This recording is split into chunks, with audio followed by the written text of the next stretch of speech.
What is going on? Mr. Crazy 1870 with the full review of the 5th gen iPod Touch, and this is definitely the thinnest and lightest iPod Touch ever made. And the iPod Touch is also made of the same anodized aluminum used in the MacBook Pro line. So looking at the bottom, we do have the headphone jack, lightning connector, and the built-in speaker. To the left hand side, we have the volume rockers, and at the top you will find the sleep and wake button. On the back side, we have the 5 megapixel iSight camera, mic, LED flash, and of course we also have the anodized aluminum back plate with some Apple branding. Also, one of the new add-ons with this new iPod Touch is the new loop, which is basically like a lanyard that you could wrap around your hand for extra security, just in case it slips out of your hand. So the iPod Touch does shoot 5 megapixel stills, and in my testing, the images look really good, especially if you have good lighting.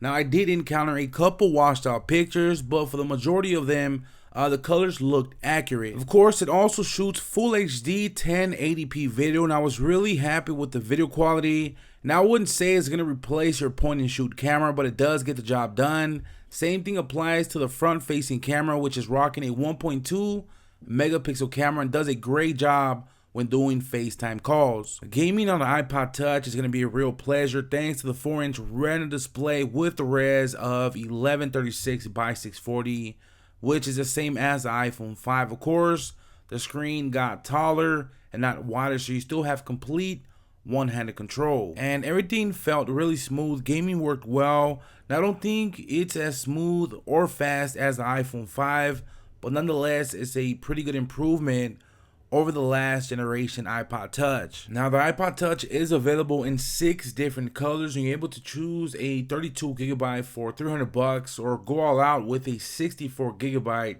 for $400. Now, on a personal tip, I think this is the sexiest looking iPod Touch, and if you're thinking about picking one up, I would say go ahead and go for it, because it's definitely not going to disappoint you. So that's the 5th generation iPod Touch. Show me your thoughts in the comment section down below. Don't forget to hit the like button on your way out. Now we'll catch you guys on the next one. Late.